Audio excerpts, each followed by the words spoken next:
Hello, hello, hello, hello, hello, hello, hello. I remember last week when I was in my studio, I said that I would be in Scotland this time next week. I didn't account for the fact that I lose a day flying here. So I'm not in Scotland, but I will be going to Scotland in a few hours. Making a cup of tea right now. So in other words, I got on a plane yesterday, 3:45 p.m. LA time. And then you fly overnight and arrive London 10 and a half hours later. And with the time difference, that ends up being about 10 a.m., something like that. So I got in around 10 a.m. You go through customs, clear customs, then you go through security again because I got to go to Manchester, then to Liverpool. So then I got on another flight 2-3 hours later. It's an hour and a half, hour and 20, something like that, to Manchester. And then it's about 45-minute drive, 50-minute drive from Manchester to Liverpool. It's pretty close. Manchester's the biggest airport. There's a Liverpool airport, but we always fly into Manchester for some reason. And then I drove here and got into this hotel and got cleaned up because by then I've been going like 15, 16 hours, something like that of travel, right? And you sleep maybe, if you're lucky, a few hours, on the plane. So I'm running on 3-4 hours sleep, something like that. But I'm here. So tonight I'll go get on a bus, the big funny looking yellow tour bus, and drive to Scotland. We play Dundee tomorrow. So let's see if I remember these songs. Because I've been off for 10 days. How's everybody doing? What's going on out there? We got Sweden in the house. We got Ben Coons in the house. We got Todd. We got Lawrence. I decided to go live a little bit early here. Nice ambient lighting, says Ben. You know what I did is I took the kind of, there's a reading desk lamp here, and I pointed it at the wall, so it's shining off the white wall, and that actually kind of works. Everything else sucks, kind of. See, sucks. Oh, that looks pretty good. So that worked. Yeah. So anyways, oh, brother, what happened this week? I put up the video for those EQ pedals from Valbrook. Those are nice pedals. Like I often say, when I get a good boost EQ buffer kind of pedal, there's just a lot of people, when they think they want a light overdrive or a natural overdrive, maybe they really want something like that, just a clean boost and EQ and shape a little bit into the amp. So anyways, I did a video with those. And the dual channel one's really neat, kind of unique. I mean, I can't think of another pedal quite like it on the market that has 2 3-band EQs and 2 boost knobs that actually allow you to also cut while buffering. And kind of turn, maybe like a 1-channel JCM 800 kind of thing into a 3-channel affair. I showed that in the video. What else did I show? Oh, cleaning up the neck pickup on my 335 and really making it sound quite a bit better, as though I'd changed to a different and more appealing pickup, I think. Pretty nice. I think an EQ is great to have, on a pedal board, I think. It's definitely a nice thing to have. How's the cold, says Jerome. It's basically gone. I'll tell you, I don't know if this happens to you guys or not, but it turned into bronchitis, and then I'm coughing up crap for a few days, and it always does that with me. So when I get a head cold or something like that, I don't always get down there, and then I'm coughing up bullshit for the next few days. But my system is such that it just overreacts, I feel like, and then I'm inflamed, and then I'm still coughing up junk in the mornings and stuff days later, but there's no infection anymore. Like, I'm not sick, and you just make junk for the next. Does that happen to everybody? Is that normal, or do you guys kind of get rid of it and then it's gone? I just wonder, because I feel like I maybe I'm abnormal, but maybe I'm not. Where it's just like my stuff just keeps it's I don't know. My family, like all my if there's any health stuff in my family, generally speaking, it's all autoimmune kind of stuff. And the the tendency for the body to kind of overreact and inflammation and stuff like that. That's a concern, you know, with me as I get older and stuff. And I don't know, but Ben says been there. Maybe it's totally normal. Maybe that's common, you know. Okay, on to guitar stuff. Earl says, have you checked out the new IK ToneX? So I have one at my studio, and I have the ToneX module that allows you to do the captures and stuff. I haven't had time to get into it. I got it about halfway through when I was home for my little break, and that wasn't enough time because I was already working on other projects and stuff.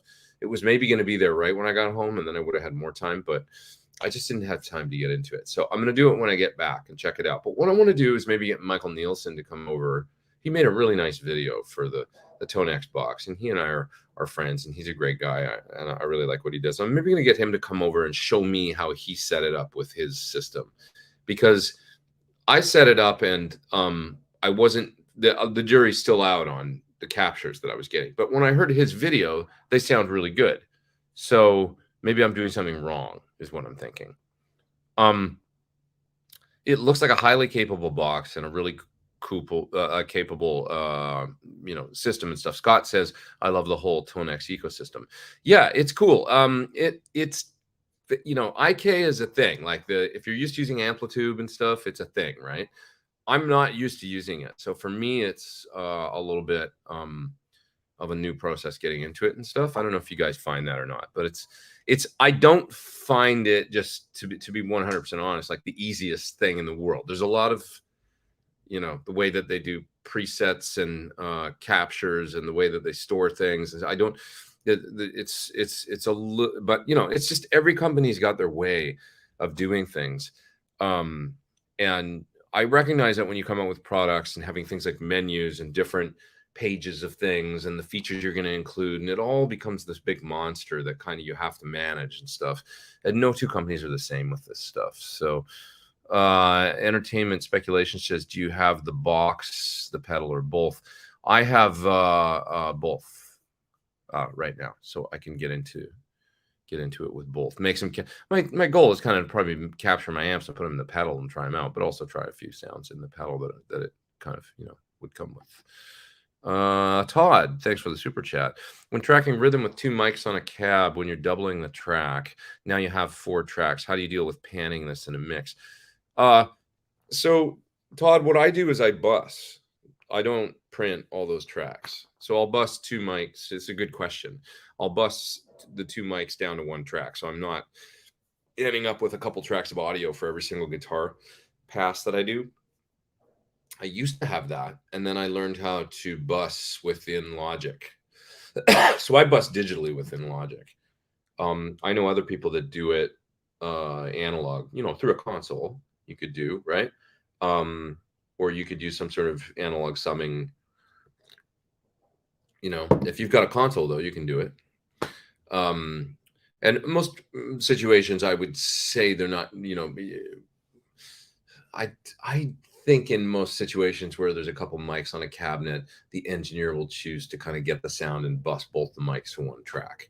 Maybe not every time, but that's a common thing. And that's what I would recommend you do. So if you don't, depending on what you use, Todd, as far as a DAW when you're recording, there's probably a way to do it in Pro Tools. I don't know how to do it in Pro Tools, though. I just know how to do it in Logic, and it's using it's using buses and stuff in order to, so you'll bring the 2 tracks in, you'll, you know, input 1, input 2, you'll have those enabled or whatever, and then you'll set the outputs. Like I have bus 11 is my guitar bus, and then you'll set the input of another track to be bus 11. You turn on the input switch on both the microphones in Logic so that they're both, you know, input enabled but not record enabled. And then you hit the record enable on the track that has bus 11 in my system as its input. Hopefully that makes sense. So you get 2 mics coming in input 1, 2. They're coming from my API mic pre's, right? So take the analog out to the API, go into input 1 and 2 on my UA. I set those channels for channel 1 and 2 in Logic, but I set the output of each of those channels to bus 11. Bus 11 faders up, and on whatever track I want to record those two mics to, the input is then bus 11. And then you can balance the faders within Logic, and they'll go to that one track. Hopefully that makes sense. So there's got to be a way to do that in most DAWs. It works great. It works fine. That's how I do almost everything with two mics. So Kathy says, did you escape the snow in LA? Yeah, there's a lot of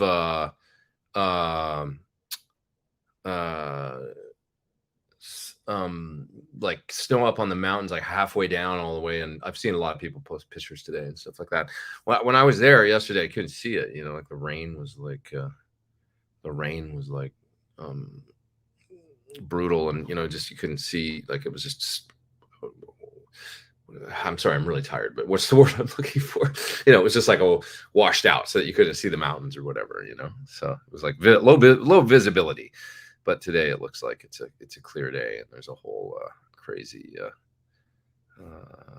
setup. So anyways, Lee says Valbrook are amazing pedals, have the dual drive. Surprised more guitar players don't use them. Yeah, I mean, I think he's still just getting established, but they do seem to be really good. I mean, a great sounding buffer, and the that EQ and the buffer is real cool in that pedal. So it's nice. For those just joining, I'm in Liverpool. I got a few hours in a hotel room here, and then I'm getting on a tour bus and driving to Scotland. So I thought I'd be in Scotland now, but I just miss when I was in the studio last week, and I was like, yeah, I'll be in Scotland next week. It was like I was off by a day because I wasn't accounting for losing a day flying over. What do you think of the new Marshall reissue pedals? Well, I always like the originals. You know, to be honest, they contacted me and asked me to make a video for them. And I have terms when I make a video, as most guys that do what I do. And they said, oh, we thought maybe we could just get you to make a video. And it's like, yeah, I don't really do that. Like, you know, I just don't have time, like, to make a video for 3 pedals. 3 pedals, you know, it's a lot of pedals. And, you know, I need to keep the lights on around my studio and pay the rent. And it's a rented space. And I would spend 2-3 days making a video like that. So I can't. And for a company like Marshall, I was actually a little bit surprised, although they understood and they were nice about it. They said, we totally understand. I said, I can't really do that. Like, you know, in other words, there was like no compensation involved for the, you know, I can't work like that. You know, I just can't. I can't make the kind of, you know, I can't do the stuff that I do. I'm not doing it just for fun. It is part of my, you know, when you rent a space and stuff and you spend days on things and stuff like that, it's not just a hobby. So I never got to check them out because that was my position on that. But the original Governor is a fantastic pedal in the JCM 800. It's the original stack in a box kind of JCM 800 pedal. And it was always terrific. So I hear they're made exactly like the old ones. Yeah, so could be pretty cool. There's some super chats I got to get to there. I just missed that one up there, but I'll get back to it. Just recently got a PT15 IR. What's your favorite boost pedals for leads on channel 3? For years I used an Archer, which is fantastic. Now I'm using the Unobtainium from Crazy Tube Circuits, which is also a Klon type pedal. So I love a Klon into channel 3. But, you know, depending on your guitars and your tones you like, your mileage may vary. You might like a Cirque Coca Boost is awesome too. A Screamer is cool, you know. So just depends. Yeah, Todd says Pete just froze for me. The internet here sucks, so you know, it's not fast, so it could be a little glitchy, but generally StreamYard buffers pretty well with that sort of thing. So hopefully it'll work pretty good, at least for the. Probably gonna go about an hour, not too much more, because I'm fried, but I'm doing the best I can. Let's see. Yes, Pete, the ToneX interface for your computer could be better. It needs updates to make it easier to use. I still get confused using it, says Jim. Yeah, it was a little confusing to set up. I'm all about easy use these days. And, you know, once you get a system going, you learn it, you know, I'm sure it'll work fine. But it's like, I was pulling my hair out a little bit. And then I watched Henning Pauly's video on it, and he said he was pulling his hair out. Like, he's like, it took me a couple days to figure out how to hook this up. And he's pretty techie, you know. Say what you will about Henning, he's a fairly high functioning, you know, when it comes to, you know, tech and how to plug in studio gear and all that kind of stuff. And he had some issues with it. So I had issues with it too, getting it set up. But you know, it's an interesting device, and I'm going to give it a fair shake and stuff, and try and hook it up and see if I can get some really good results. So, okay. What else we got here? Here's another super chat. Thoughts on putting cabs on something versus the floor for recording? You know, there's those grandma pads or whatever they're called, or grandma. Your grandma, put the cab on your grandma and do some recording. No, you know what I'm talking about. GRAMMA or GMMA. I can't remember, but there's it's basically like a foam. It's like a you know, something that you set the cab on that's then isolated with some foam off the floor, and it's supposed to kind of, you know, stop any kind of resonance or anything like that. So that could be cool. I don't do that, but I've got a carpeted floor in my studio, and you know, in a perfect world, in a proper design studio or whatever, if you're putting a cab that's already, you know, Marshall cab or something like that, it's already like got good thick heavy feet on it, and you've got a nice floor and maybe some softer walls, that kind of thing. I kind of like studios with like a hard floor and then soft walls, so that you get a little bit of reflection off the floor, but not off the walls. So, you know, it just depends. I don't really think there's any downsides to doing it, to getting it up off the floor of the cab. You're just going to get a pure sound without any kind of resonance or anything like that. If you've already got like a concrete floor or something like that, that's really, you know, I don't think there's any need to,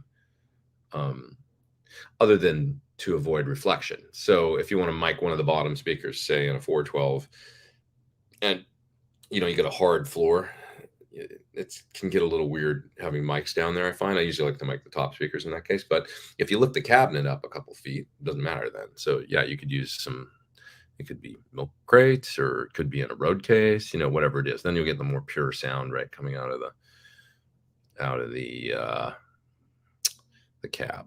So try it and see what works, you know. Scott says, how the CADDIS is holding up this run. I just got here, so I still have to see if I remember these songs. I think I will. I hope so. But yeah, you just reminded me I should start moisturizing, because that's what happened to me last time I got up here and my hands just started cracking. Yeah. Okay. Chef Jeff says he's going to be in Scotland in July. That'll be a nice time to visit. I'll be there tomorrow. Zachary says, wait, Marshall has new pedals? Yeah, they reissued the original Drive Master, Shred Master, Blues Master, and I think the Governor. Or was it only 3 of them? I don't remember. But a few of them anyway. A few of them for sure. Yaha.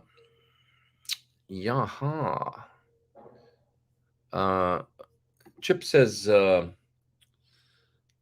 money for super glue. Have a green EVH Ernie Ball Music Man purchased from Manny's in '92. That's cool. Look forward to your video and yours. Any preview hints? Not really. I just kind of want to tell the story of the guitar and then play it. I was listening to the video because it popped up on Instagram yesterday for Runaround, you know, and that guitar is all over that track, you know, that from the For Unlawful Carnal Knowledge album. You know, you can hear the neck pickup tones on the solo and maybe the middle position in the verses, and it was neat around that period. Eddie, that's a really good sounding record, I think, and it's got a neat, you know, he's got that new guitar. He also had a baritone, I think, around that time, so you can hear baritone on Runaround too. He used it on a number of tracks on that record, that Ernie Ball baritone. You know, it's a neat period for Van Halen. I'm just checking text here. So yeah. Yeah. Oh, cool. RW says his signature Sir Standard in red finally arrived. That's awesome. How do you like it? I love mine, man. I had a good time playing it when I was home. I used it on some demo stuff, and my original garnet red one, I think, is my favorite of all my signature. You know, I have one in each color, and I think that's the one for me, at least current. You know, it's just such a good guitar, the garnet red one. It stays in tune, and the whole 9 yards. Hey, Chip, thanks again for the super chat there, and money for super glue. I appreciate that. Yeah, hopefully I won't need it this time if I just do some proper moisturizing, proper preparation. Proper moisturizing. I don't know why I said it like that. That's weird. Yeah.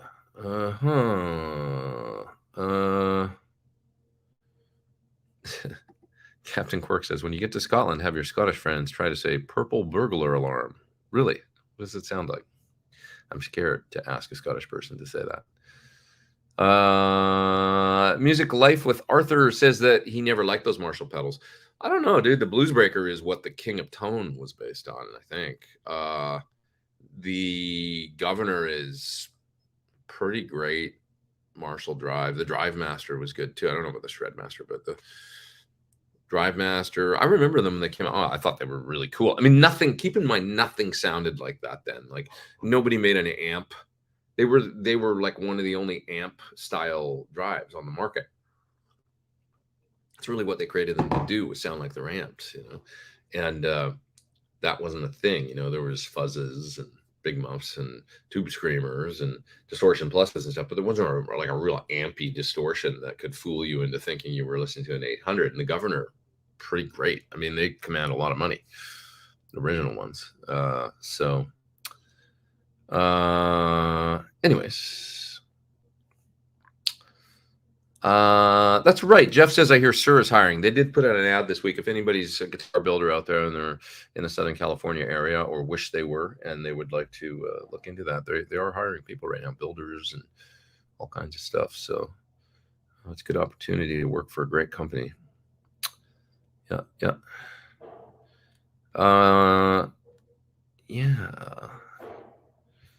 Let's see here. Did Marshall offer you free pedal? Well, I don't generally talk about I don't mean to throw them on the bus or anything. I don't generally talk about my deals that I do with companies, because it's just between me and them, the business. But it was kind of like that. Yeah, essentially, where they were like, hey, we'd love to, you know, send you some pedals and have you make a video like for 3 pedals, you know. And it's funny because not a lot of people, you know, I'm pretty upfront about it. I mean, I've got a fee that I charge to make videos for things. You know, my videos have a paid promotion disclaimer on them, and my deal is I'll only do a video if I like the pedal, you know, or the gear, the amp, the pedal, whatever it is that I'm making a video for. And that's how I stay out of trouble and keep it honest, because it's like, if I can't get a good sound out of it, I'll just send it back, you know. But if I can get a good sound and I enjoy the sound of the thing, anywhere to a great sound, like this thing's freaking awesome, I'll make a video for it and put it out on my channel. And my channel is you guys, and like a lot of people, you know, it's been building since 2006. So I'm not like a Paul Davids or a Rick Beato, but I do have 251,000 subscribers, and it's a targeted group of people that are interested in guitar stuff. So it's like, that took me years to develop that, you know, base. So it's like, when you call me and go, hey, will you make a video for us? It's like, that's like calling a Guitar World magazine or something and saying, hey, will you just put an ad for my pedal on one of your pages in your magazine? Just cause we'll give you one. It's like, yeah, we built this magazine over years and time, and, you know, we've got a curated subscriber base, and it's no different, right? To me, it's like, you know, you're essentially at the core of this stuff, at the core of this game. You're, you know, looking for access to that person's subscriber base, and you also want them to do there's more to it than that. I mean, that's just one aspect of it. You want me to create a track, so I'm going to sit there and write a song, and I'm going to talk about it, and I'm going to edit it, and then I'm going to color grade it, and I'm going to do fades, and I'm going to do all the stuff that I'm not that great at. Actually, other YouTubers are way better at than me, but you get what I'm saying. It's work, you know. It's days of work, you know. And it can't be a thing where it's like, oh yeah, I just do that for fun. I mean, sure, if you're just getting into this game in the beginning, you'll do all kinds of things to just gain traction and stuff like that. And but once you've done it for 10, 15, 17 years or whatever, you know, it's like 18 years of you're not going to do that. It only makes sense, right? So that's that.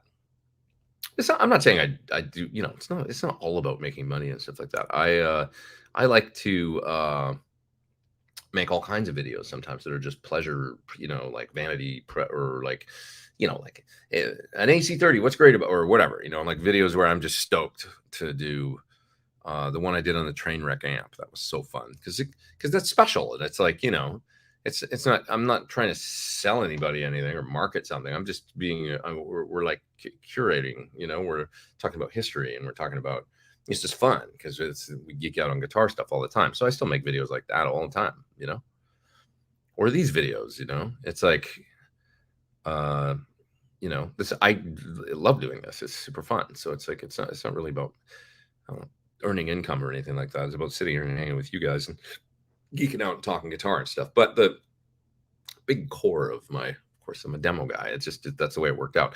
I don't know what, you know, I'm waxing on about this stuff, but I don't know if I would have done that had I known more about YouTube and the way it was going to go. I mean, that wouldn't necessarily be my focus, is making gear videos. There's a lot of guys that don't do it as their primary, you know, it's not something, you know, that Rick Beato does, or it's not something that you know, Leo from Frog Leap, or even Rhett, you know, he'll make gear videos, but that's not his main focus. He does other types of videos, you know.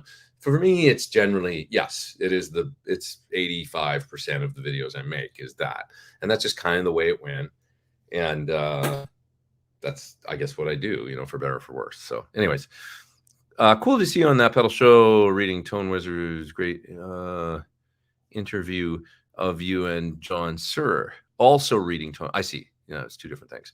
I know that book you're talking about. That was a fun book to be involved in. It's a number of years ago now, but highly recommend it to all in YouTube land. Yeah, there's a book called Tone Wizards that John and I did interviews 4 years ago. I think Friedman's in there too, maybe. Yeah. Okay. So what else we got here? Let's see. Here's another one from Toby. Love your video you did with the guys from That Pedal Show. Thanks. Yeah, it was really fun. I loved it too. I had a really good time. Loved visiting them. They were super sweet, and it's cool to see their operation and how they do things. You know, they're another, you know, they do videos for pedals and things, but they do all kinds of, you know, content, and I've got great respect for them, and they've built a great thing. So it's always neat to see the way that different people do YouTube and stuff. And I've known those guys for a number of years now, and they were, you know, it was really great to see them and hang out there. I really enjoyed it. That's a good question. Any thoughts on what speaker might blend well with a Neo Creamback? It's kind of a laid-back greenback sound. So you know what I'm thinking is, if you want to do something like a V30, why not a Vet 30 from Warehouse? I know it's not, you were probably looking for a Celestion, you know, but honestly, because the Veteran 30 is like a more laid back, it's like a V30 with the edge taken off kind of thing, that 2K thing. So I think that might make a nice cabinet, actually. So it's just an idea off the top of my head. You could also go for, you know, if you got a Neo and you want to keep the cab light, go for the other Neo, the one that's a little more V30-ish or a little more modern sounding. I know they make a couple different ones. I can't remember all the exact models, but anyways, once you go Neo, you maybe want to keep them both Neo, right? So, yeah. Any interest in occasional live stream gear sell-offs a la Tone Talk? They had a big sale the other day and sold a whole bunch of stuff. I was quite shocked at that. I mean, things just like Dave was just selling things within 10 seconds of talking about them. I need to do that. Everybody needs to do spring cleaning every now and then. So yeah, I was like, so okay, I'm sold on that idea. That works. So yeah. Modern Vintage there with a super chat.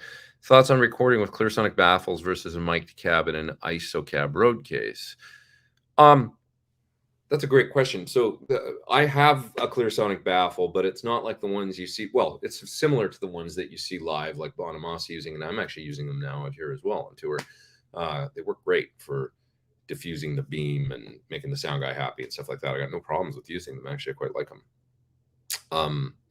But the baffles that I use in the studio, they come with these things called Sorber. I guess absorber is where they probably get that from, but Sorber baffles. So it's like the Clearsonic, you know, kind of wavy plastic thing that you can put around the cabinet, but then you can also stick onto the plexi these kind of, they look like recording baffles that are soft and maybe inch thick, something like that. and that'll keep the, you know, reflection from kicking back into the microphones and getting weird or phasey sounding.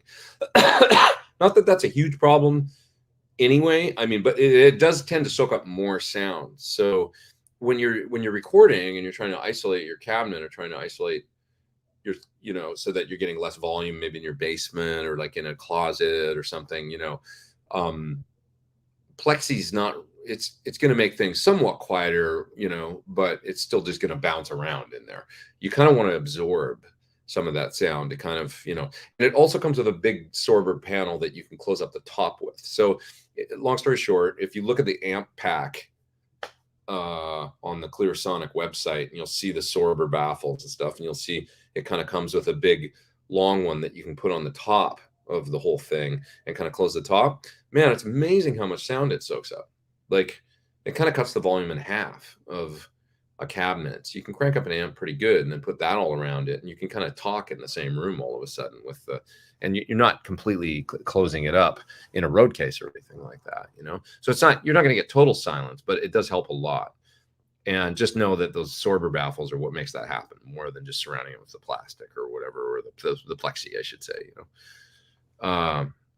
So I would recommend getting this, you know, for recording specifically, getting the Sorber baffles. You could also then take, you know, something like that, pull the Sorbers off, because they just stick on with like some provided adhesive tape that they give you.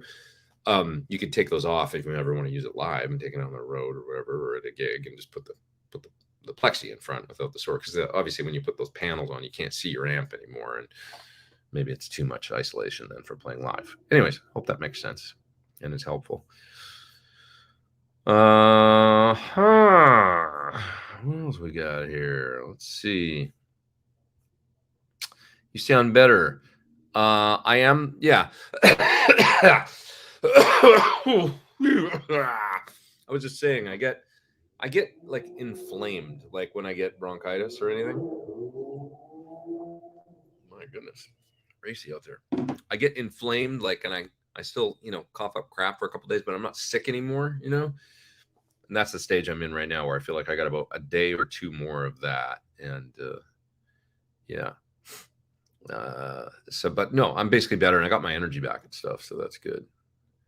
Because I was really tired for, like, you know, I had a fever of like 100 for like a week, and was like down for the count a little bit, you know, trying to work like that and stuff was bonkers. But I feel much better. How many bars is the Freebird solo? I don't know. It's a lot. It's a lot of bars. It's a lot of bars, and it's been played in a lot of bars. It's been played in too many bars. Yeah.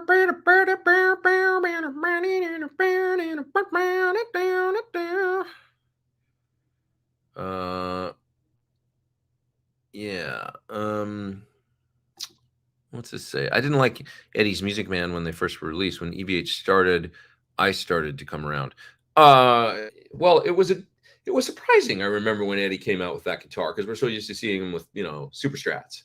And then it was like kind of like, oh, it sort of looks like a Telly, but it's got a flame top and it's got a humbucker in the neck. And it's like, it was a big departure to see Eddie Van Halen playing that guitar. It was so different. It was like not what we thought he was probably going to come out with. You know, you would have seen him, oh, Stripes and a Super Strat with another company or something, or no, a flame top and binding and, you know, the whole 9 yards. It was a very different guitar, but I think we all quickly sort of got used to it, and like you tend to do, you know. And it's always bold to come up with a new design that's a departure, you know. It's like when you see cars, you know, new BMW comes out or something, you're used to the old one, and you're like, oh, I don't know if I like the taillights on the new one. That's weird looking. And then within a year, you're just like used to it. It's like, oh yeah, that looks cool now too, you know. It's like the design freaks you out at first, you know. It's going to be hard for both guitar designers as well as car designers and stuff to bridge that gap, you know, and maybe for them to know if it's cool. Does it look cool? Is it not cool? Does the old one look cooler? I don't know, you know. It's like, it's a whole level of, you know. I guess when we did the you know, the new pickguard shape for the new PT standard signature model, so like, I had to look at it a lot and be like, does this look cool? Like, is this like flow? And it looks like, you know, And then of course you get all the people coming out of the woodwork and they're being like, it looks like a Yamaha Pacifica. Like, no, it doesn't. Like, because a Pacifica doesn't even have the controls, the volume and tone on the scratch plate. It's like, you know, it looks more like a jazz bass actually, if anything. But it's a very different, you know, the Pacifica thing. Just on YouTube.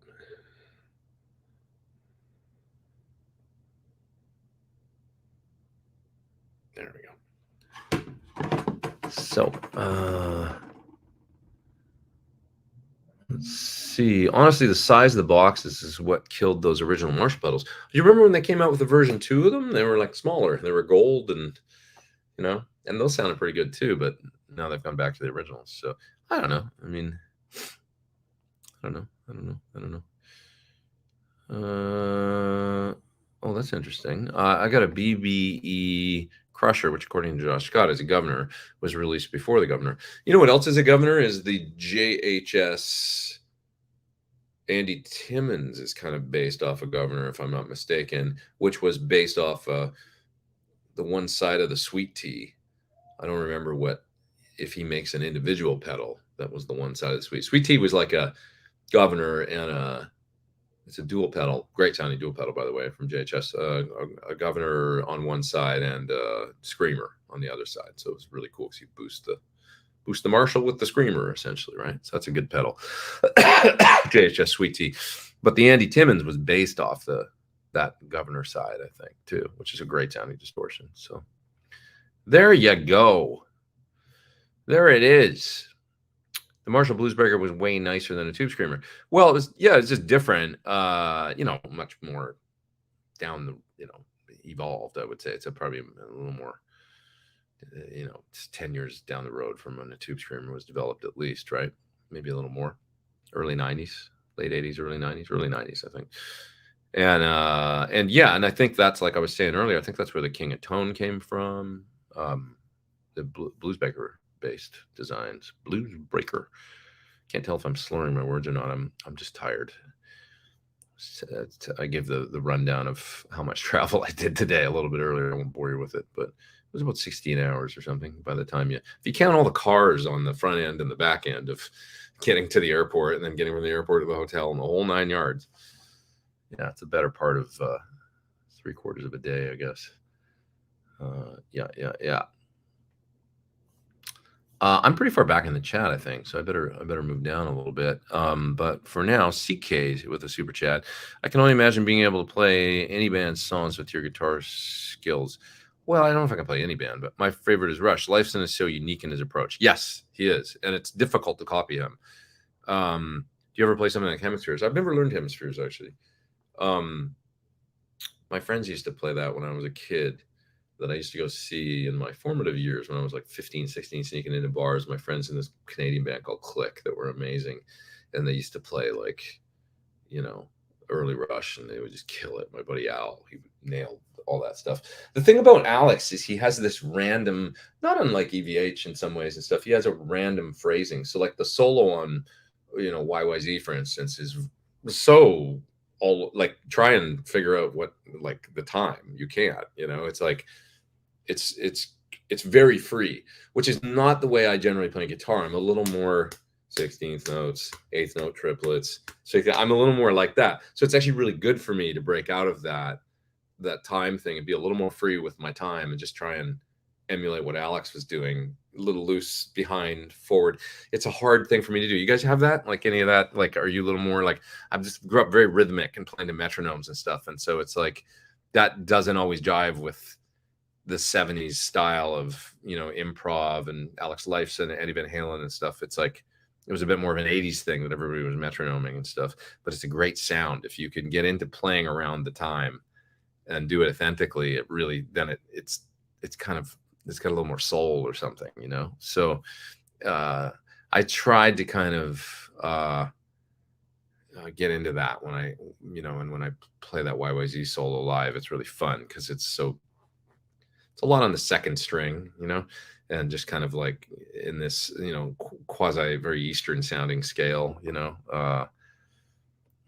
sort of, I guess it's sort of Phrygian sounding or something, you know. anyways, do you have an opinion of using 2 vintage 30s in a JCM 412 along with 275s? I've never tried that. I'm not really a 75 guy. I've used them on occasion, like when I've been stuck with them. And on occasion, I've even been like, oh, doesn't sound too bad. Pretty good, you know? But I'm generally not a 75 guy. So I don't really have a perspective on what they would sound like with 2 V30s. I'm so much more a greenback person, you know? So love the demo on the micro pitch pedal, says OU812. Thanks. That's a terrific sounding pedal and a classic sound. Does anybody know how much Pete's signature Sir weighs? Can't play anything over about 8 pounds anymore. Well, the original is chambered, so they're rather light. I don't think it's probably much more than 8 pounds. It might be 8.1 or 8.2 or something, but it's very close to that.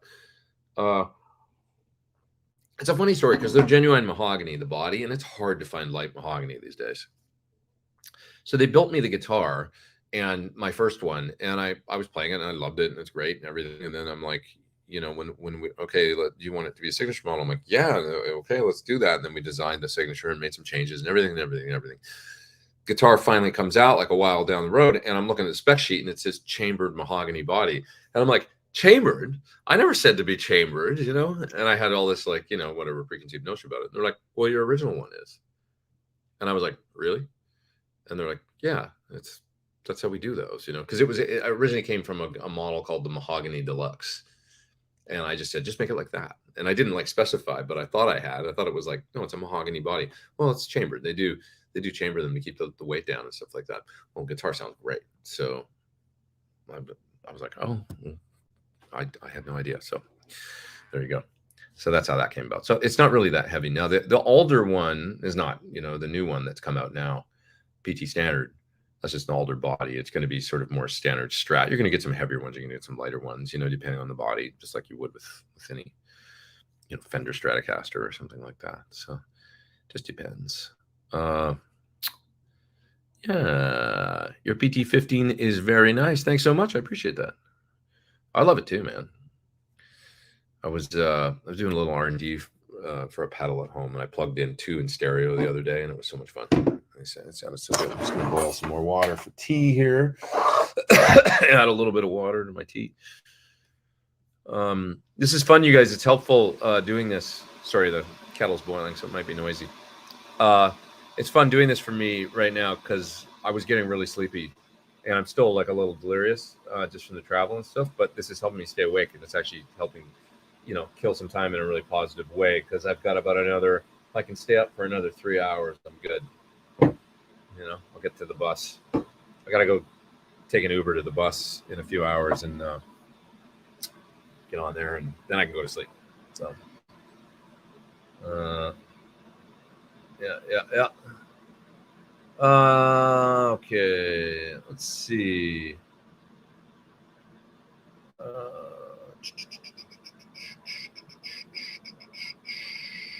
What else we got here?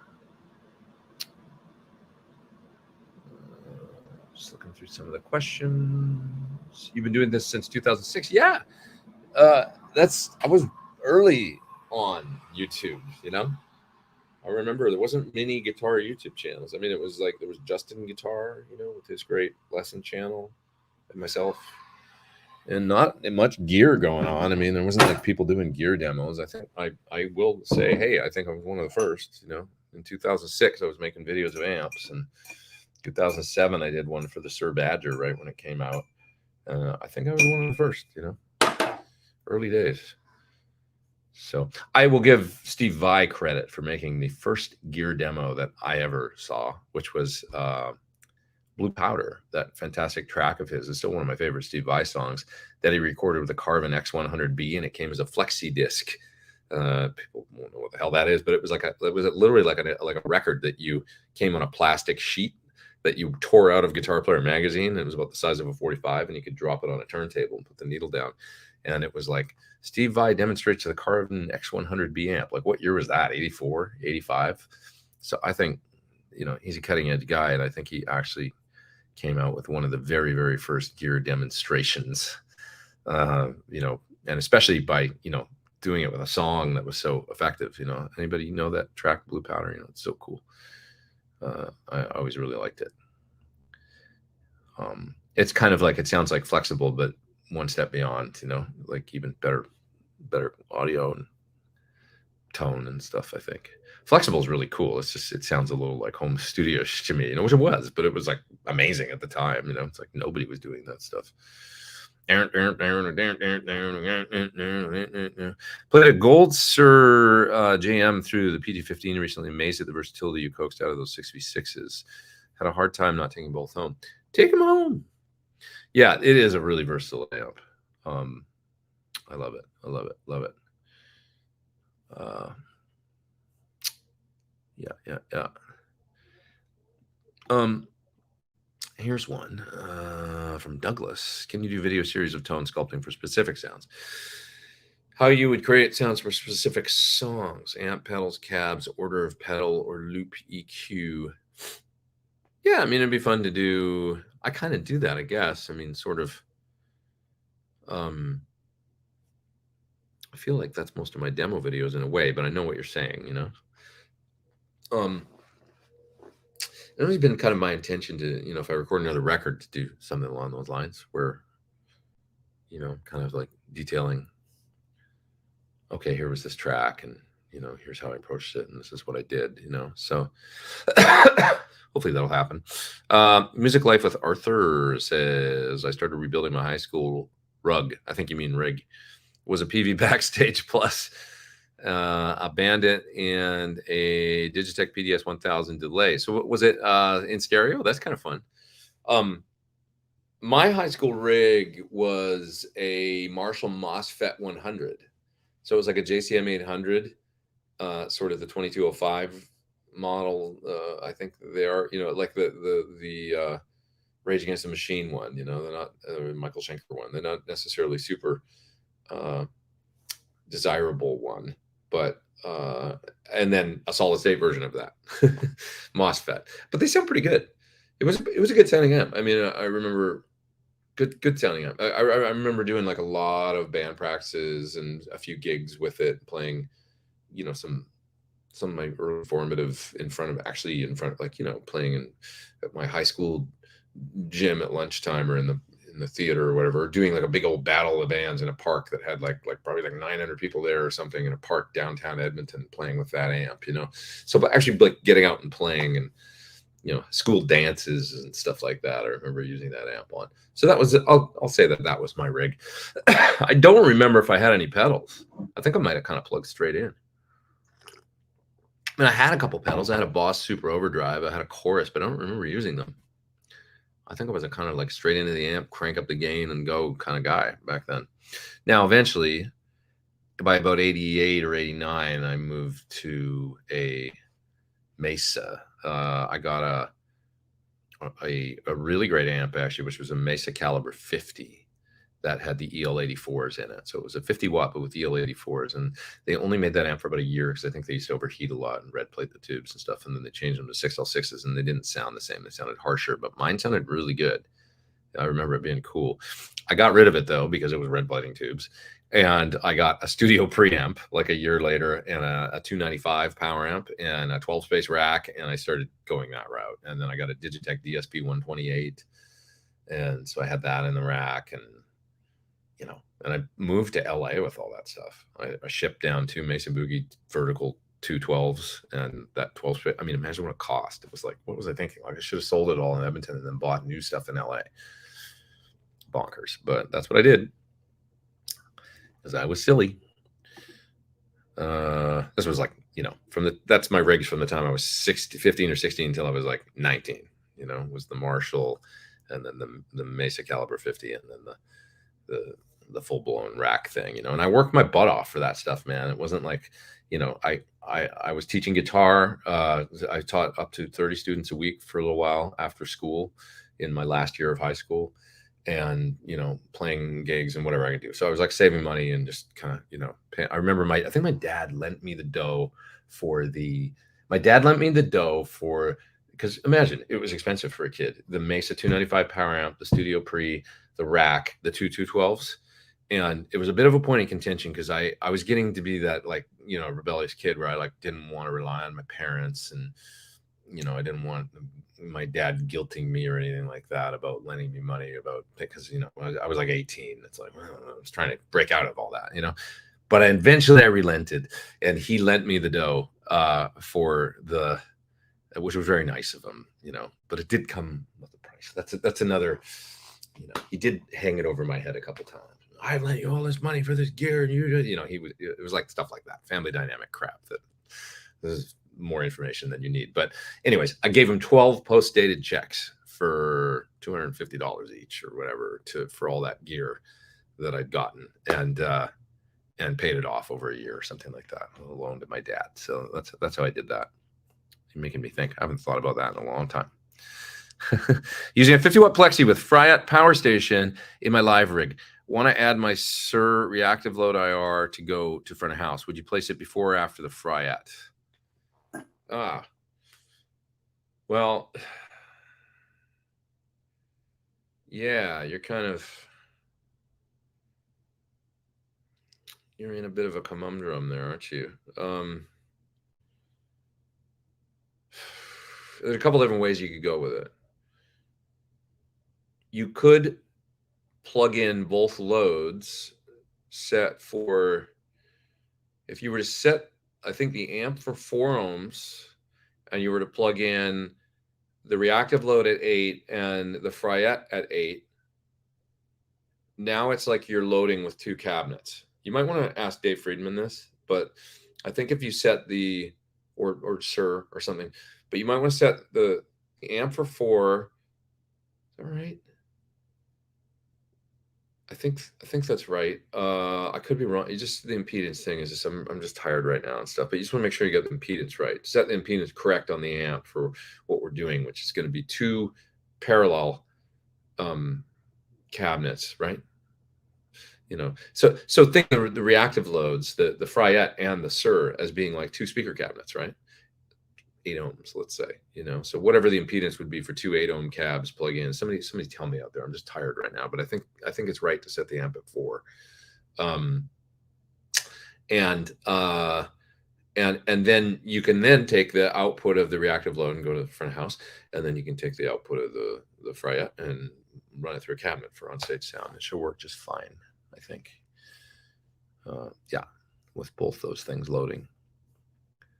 The amp will just think it's seeing 2 speaker cabinets. So it's just down to the impedance that you want to set correctly.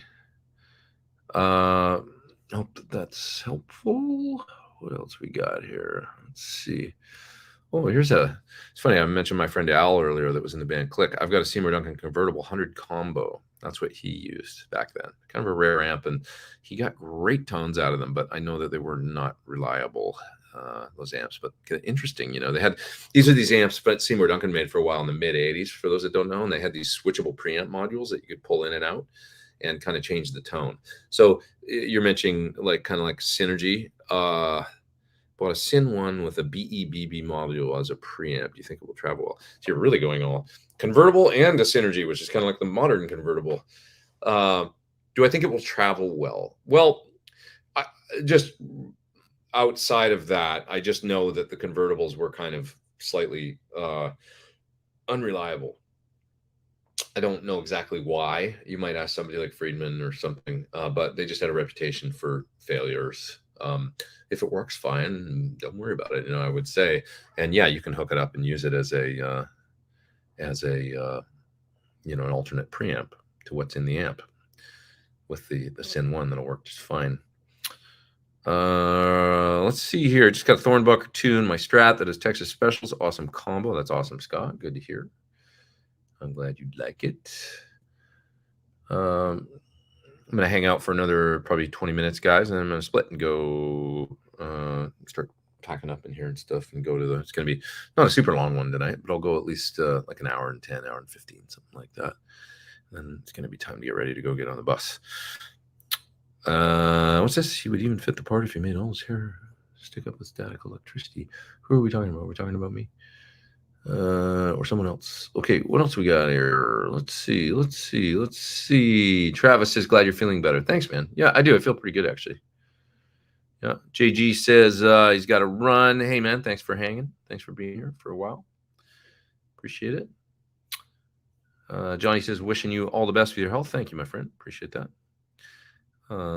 Yeah, I'm feeling much better. Feeling much better. Improving.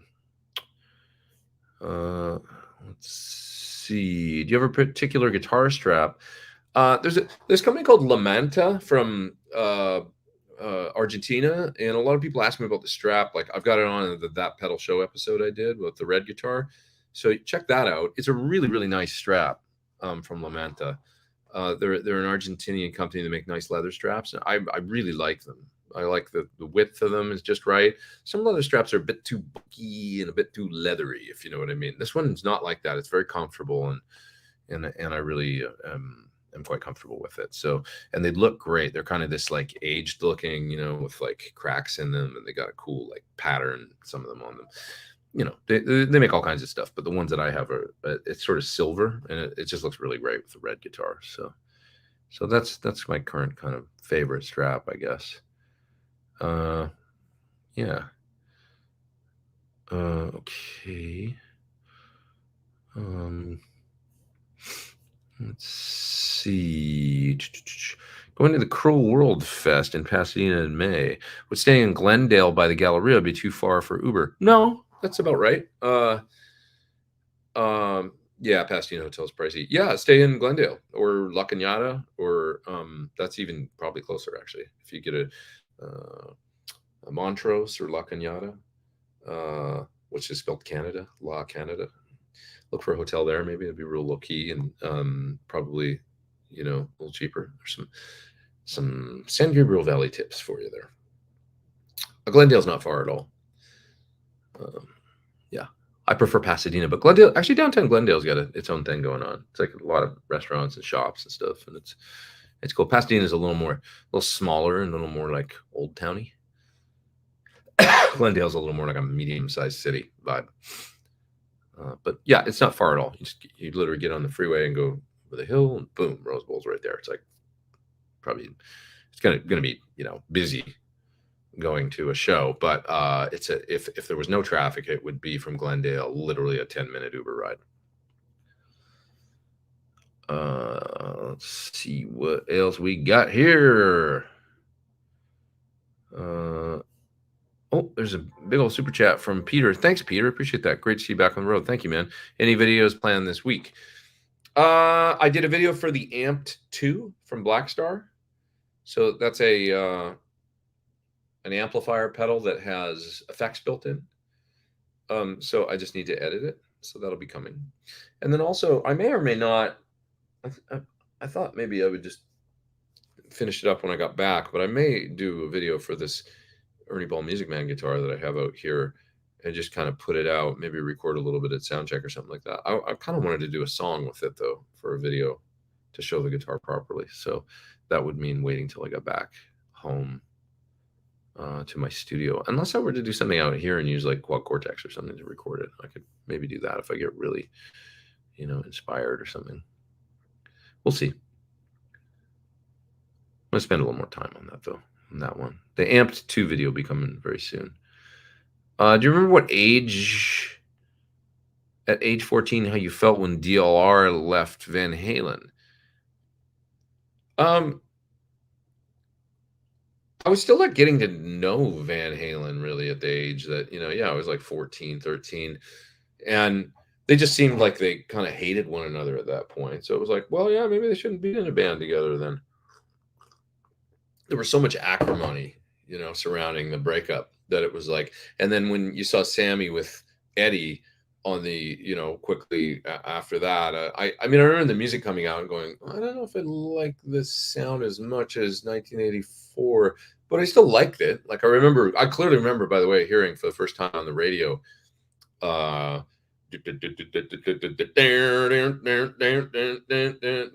Can't This Be Love, you know?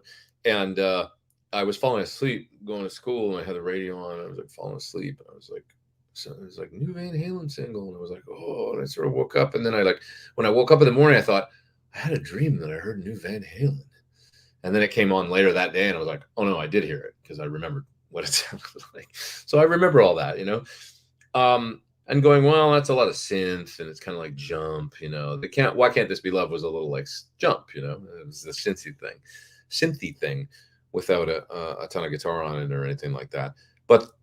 But then when the album came out, it had a lot of cool guitar on it. And there was, the real chorus sound. I mean, with the H3000 and stuff. But that was kind of in then. It was cool, So it was like, well, that's cool. And then the video, the concert video, which we'd never seen with Dave, came out. Live Without a Net, right? And Eddie, as everybody knows, is brilliant on Live Without a Net. And he looked so happy. That was the thing. He looked so happy, and the band just looked happy, and it was like the gelling and having fun. And so it was the 80s, and it was fun. It was like fun. 80s, fun, party, summertime, fun. And at 14, that was like, yeah, this is all good. Totally into this. It's only, in retrospect that you look back and go, oh, the Dave era albums or the Sammy era albums. But at the time, it seemed like cool. And then, of course, Dave went and did Eat 'Em and Smile. And that was fun, too, and different. It was like Steve Vai, wow. Oh, Billy Sheehan, wow. And then it was like really over the top of the videos and everything. It was like Van Halen on steroids, sort of, with the approach that he took. So it was just a fun kind of like, oh, now there's almost like sort of two Van Halen bands, that are like, so I don't remember it being like really like, oh, this sucks or anything. I wasn't like that. I was like, I was into it. And it was like, oh, this is fun. I was just learning about music, and I was a 14-year-old, so it all seemed good to me, Yeah, I had a positive attitude about it all, I think. So, okay. Can you help me figure out how to have all three channels of my JJ Junior? I thought little black box to effects return, but I don't know if I could switch between BE and JBE. Huh? You'd have to ask Dave this, I think. I think that BE and JBE is simply a switch that switches some parts internally. I don't know if that's something that could be modded. I kind of doubt it, that's something that Dave does. I think it's a voicing switch that probably literally switches up a couple of, resistors and caps within the amp to get a slightly different voicing or something. I don't know 100%, but that's my guess.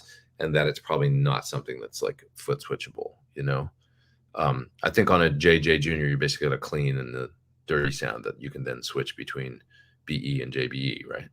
So, yeah, I think you'd have to have the bigger one to do all that. I could be wrong though. You might. This is a question for Dave. Yeah. Let's see. What's my favorite Synergy module? I've never gone in and directly like A-B'd them all and stuff. I've made videos for some of them, but some of the ones that have stood out to me are I like Friedman's BBBE. Because it's like Great Fender Marshall kind of in one.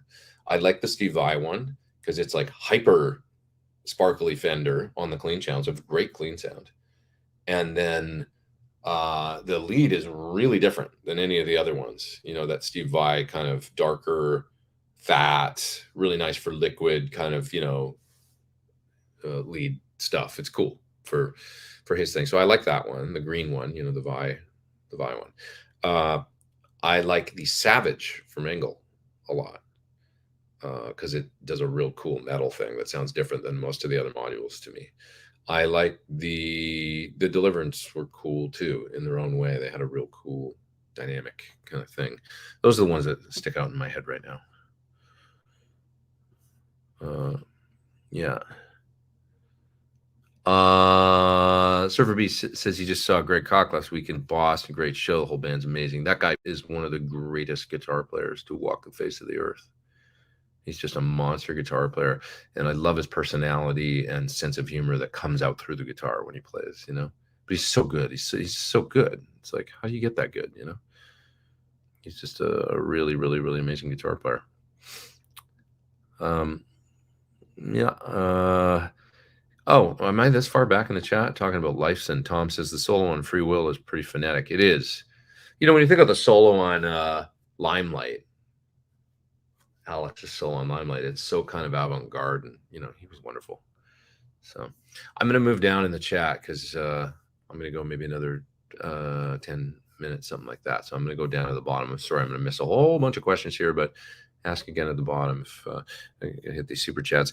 I hope you have some good rest on the bus. Me too. M6 North is quiet. How do you get on with the EB Music Man neck? I found the neck slim at the heel and suffered string slip off.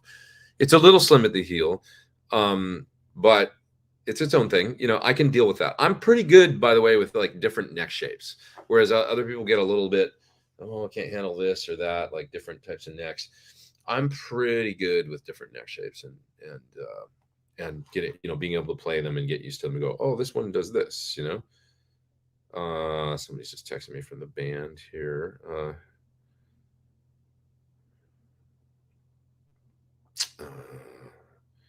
Enjoying WhatsApp? I don't want to rate WhatsApp right now. Can you? You know, the thing with this modern conveniences is it's like, oh, I'm going to do this one thing, and then it asks you to do something else. Like, I don't have time to do that right now. I don't want to do that. Don't prompt me to do something. I'm on the internet.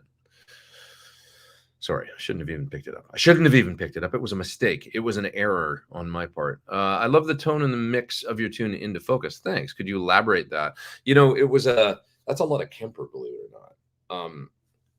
I did, that tune was one of the first ones I recorded for the record. And I remember having Kemper profiles of my PT100 and stuff and recording it at home a lot, like in my old condo that I used to have, and doing a bunch of stuff direct. So no word of a lie, that's a lot of Kemper profiles, I think, on there, but ones I made in my amp, because I was working, you know, silently and going direct and stuff like that.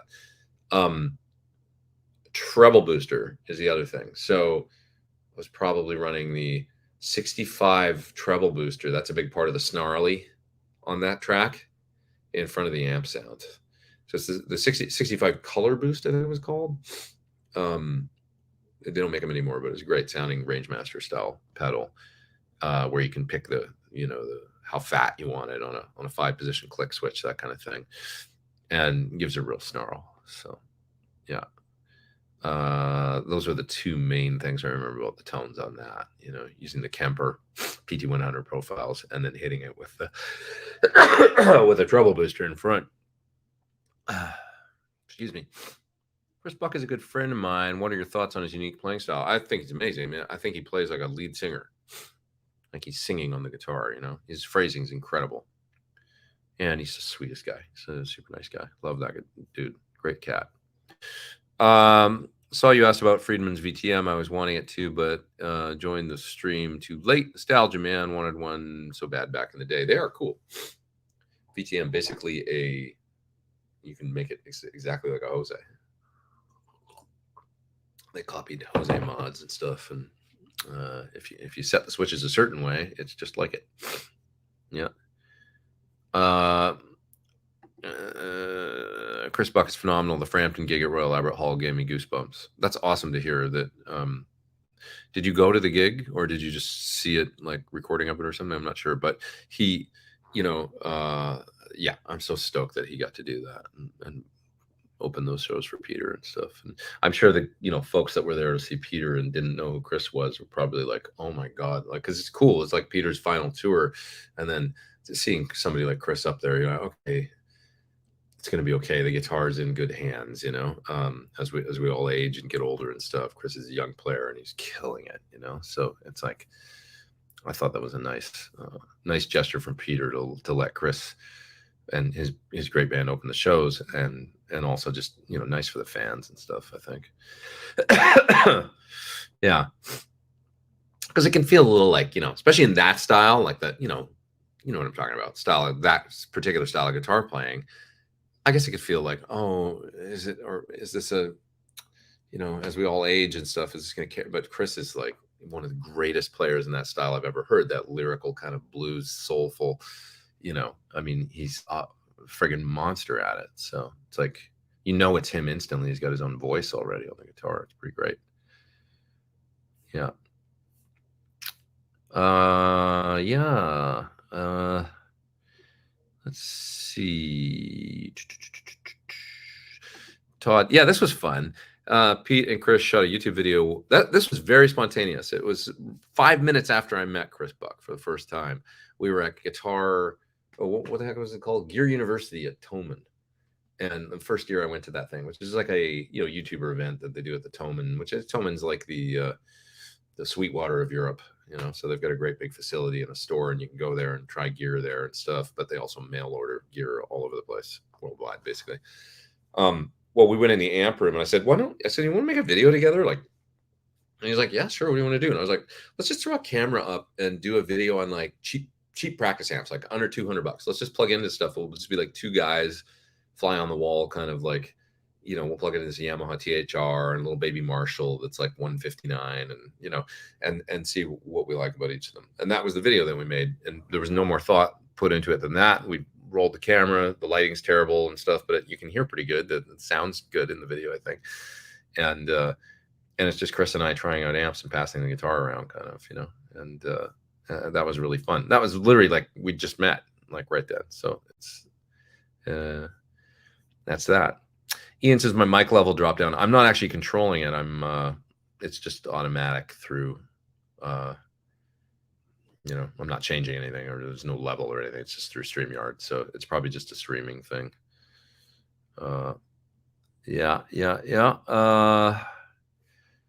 See here. Here's another super chat from Robert. Any recommendations for a super strat, 1,000 to 1,200 for a 40-year-old player who's never owned one?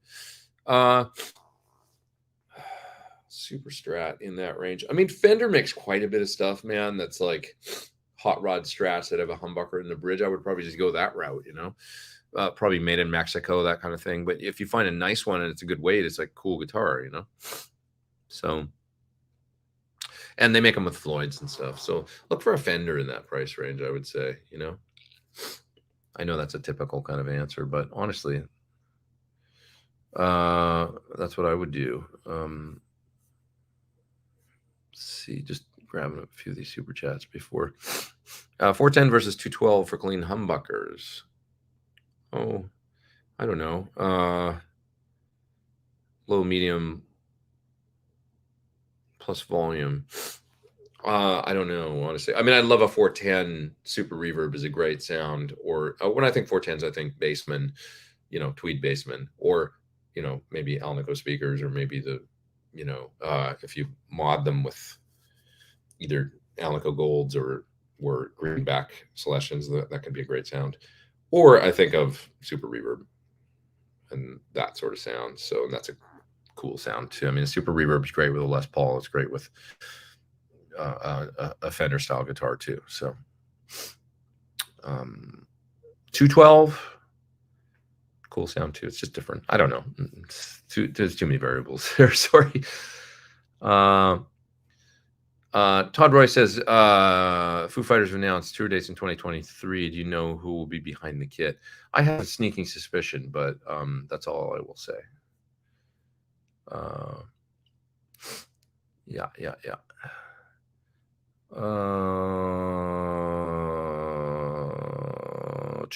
Drinks and jams. Thanks for your super chat. I do appreciate that. After the run of shows in the UK, what's next in terms of live shows? I have a summer tour with Five for Fighting, where we're playing with Semisonic, I think, and Delamitri, and the Bare Naked Ladies, that crazy band from Canada. Those are the next dates that I have on the books right now, and that's a month starting in June. And it's US dates. Delamitri, love Delamitri, great band. Semisonic isn't on the dates the same time we are, so it's like Delamitri, Semisonic, Bare Naked Ladies, and then the second half is Delamitri, Five for Fighting, Bare Naked Ladies.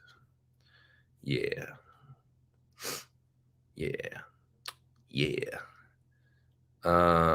What's this? Hey, what do you think of Rock and Roll Relics? I like Rock and Roll Relics. Scalas, love them because I have one. Eastmans, don't know anything about those. Other Gibson clones. P.S. How can someone buy a Scala? You could probably email or contact Leo via his IG, I would think. And he's got on his Facebook, something like that. Send him a message, or he's got a website, I think, and he's a kind of an eclectic guy, but he's a great guy, and he makes great guitars. So I'm sure you'll be able to find him and let him know you want one of his instruments. Another couple Super chats. You're Dave Thomas. What's up? Are you Dave Thomas from SCTV? Have a pun on me for all the great content Canadian rock you turned me on to. Shared a moment with some Canadian work colleagues over patio lanterns recently. I've got a great memory of patio lanterns. Is a Kim Mitchell song, one of our favorite artists from Canada, who was on my show a while ago. Fantastic guy and guitar player and legend of Canadian rock himself. And my memory is of going to see Kim, and I think this was at the show that I saw him at in '89, the Rockland tour, I guess it would have been. And they did patio lanterns all on kind of toy instruments, like toy drum kit. And they came down front on the stage and they had like patio lanterns set up. And it looked like a patio. And they were in like little lawn chairs and things. And they were playing on like little toy instruments, like toy drum kit. And played the whole song like that. And it was really great. It was really cool. I thought that was a nice moment in the show, you know? Very cool. Very cool. Bruce12 says, just saw the video of using the Friedman Buxton boost to tighten up your basement. Can you achieve that effect in another way? Well, it's got that tight knob on it that allows you to do that. Any boost that has some sort of ability to cut bass, or I mean, the Friedman one is more like a high pass filter where it's going to just, you know, keep moving the filter up. So it's different than just dropping bass where you're just literally, you know, it's a little more like a steep filter. But that said, can you achieve that effect in another way? If you had a Boss Graphic EQ pedal and you boosted up the mids a little bit, but cut bass, you know, it'll do that. You can tighten up the, you know, or a MXR EQ, you know, something like that.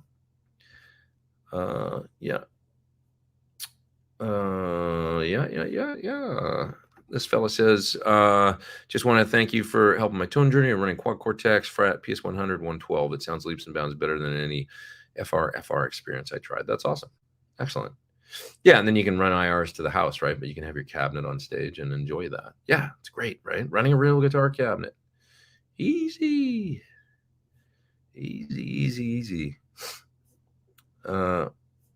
Yeah, Rob says safe travels on the rest of your journey. Thank you, man. I appreciate that. There's a super chat, and then I think I'm going to split you guys because I just got to start getting packed up and get ready to go here. Carlos says, got GMP SL hand wired. Mostly play with Captor X using IRs, but it clips with the SL. Interesting. Planning on getting a Fret PS100 to reduce load, but not sure if it'll work with the Captor X as cab, or I'll need a cab M. Well, once again, you could use two load boxes in parallel, right? And the amp would think it was seeing, and that'll solve your clipping problem, because then the power station will be handling half of the, it'll be like running two 412s with a 100-watt amp, which tends to distribute the load equally over the two cabinets, right? So you could technically do that. It'll,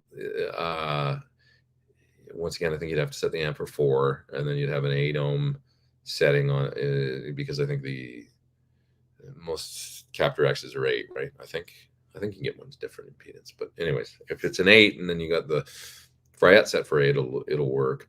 It's kind of a lot of stuff, but yeah, you could also sell the Captor X or something and get a cab M. That's one thing you could do too. There's no right or wrong here, just different, I think. And depending on how much stuff you want to carry around and stuff. It is redundant to,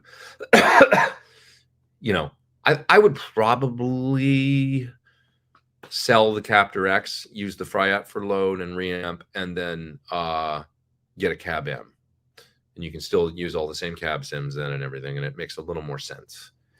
Because you could probably, I think Captor X is probably a little more than a cab M. I might be wrong, but I think so, or similar price anyway. So you might be better off if you're getting the Fryette anyway. That's with the cab M, and it's a little more compact than. I can see that being a pretty cool rig. Outside of the Fryette, what attenuator do you prefer? I don't mind the Tone King Iron Man stuff for a passive attenuator. I think they sound pretty good. I've done videos, so you could check them out, see what you think. I think they sound pretty darn good. I think the Fryette is the best solution, but the Tone King for a passive attenuator works quite well. Yeah.